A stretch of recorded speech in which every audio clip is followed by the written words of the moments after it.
हरिओम। जय श्री कृष्ण। राधे राधे सभी भक्तों को। कार्तिक मास के महात्म्य का 19वां और 20वां अध्याय आपके समक्ष लेकर के आई हूँ। राजा ने पृथु से कहा कि हे मुनि, आप अब कृपा करके मुझे यह इतिहास सुनाएं जिन लोगों ने सर्वप्रथम इस कार्तिक व्रत को किया है। नारद जी कहते हैं कि राजन, इस कथा को मैं वर्णन करता हूँ। विंध्या पर्वत पर करवीपुर एक नगर था। वहाँ धर्मदत्त नाम का एक विष्णु भक्त रहता था और धर्मज्ञ ब्राह्मण निवास करता था। भगवान विष्णु की भक्ति करते हुए अनेकों वर्ष व्यतीत हो गए। एक दिन कार्तिक मास में वह जागरण के निमित्त रात होने पर मंदिर को गया। मार्ग में उसने एक भयानक स्वरूपणी राक्षसी को देखा। वह भयातुर होकर उसे हाथ में ली हुई पूजन सामग्री से मारने लगा।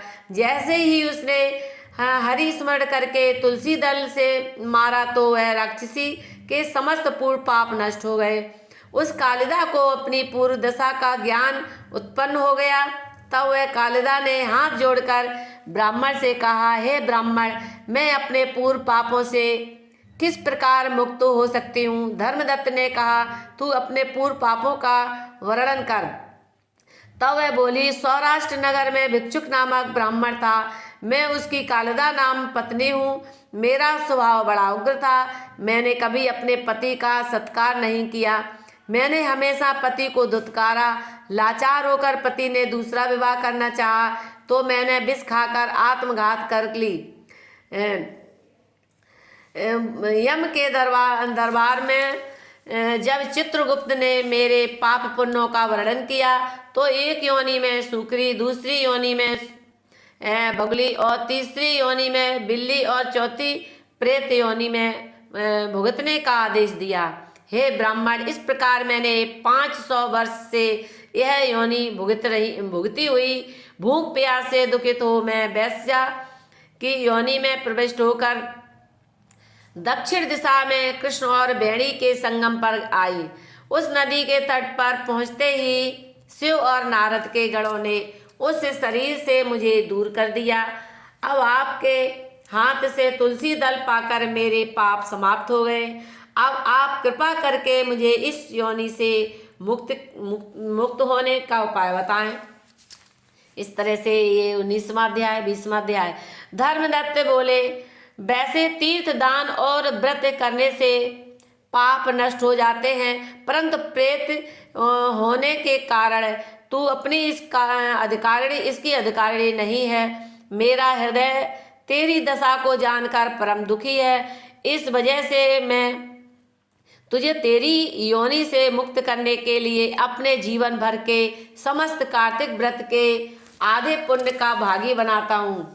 तेरी सदगति होगी, क्योंकि कार्तिक व्रत का फल महान है। इतना कहकर उस ब्राह्मण ने 12 अक्षर मंत्र का जाप करके जल को उस कालिदा के ऊपर छिड़क दिया।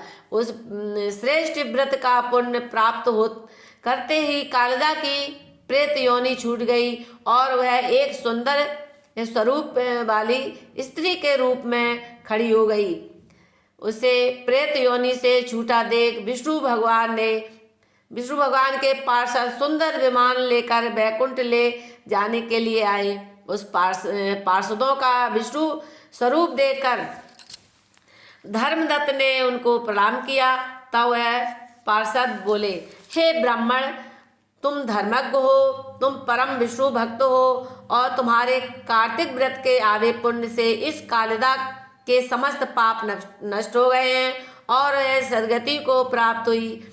इसकी प्रेत योनि छूट गई और यह परम पुण्यशीला होकर इस दिव्य विमान पर बैठकर वैकुंठ लोक में जा रही है। तुम भी शीघ्र ही अपने पुण्य प्रताप से अपनी स्त्री सहित वैकुंठ लोक में पाओगे। हे ब्राह्मण, भगवान विष्णु की भक्ति को प्राप्त करना परम दुर्लभ है। जो इस भक्ति को प्राप्त कर लेते हैं वे परम पद को प्राप्त करते हैं। उत्तानपाद के पुत्र ध्रुव ने भक्ति के द्वारा ही निश्चल पद को प्राप्त किया है। जिस प्रकार गज ने ग्राह के चंगुल में पढ़कर हरि स्मरण करके परम पद को प्राप्त किया है, उसी प्रकार तुम भी शीघ्र उत्तम पद को प्राप्त करोगे।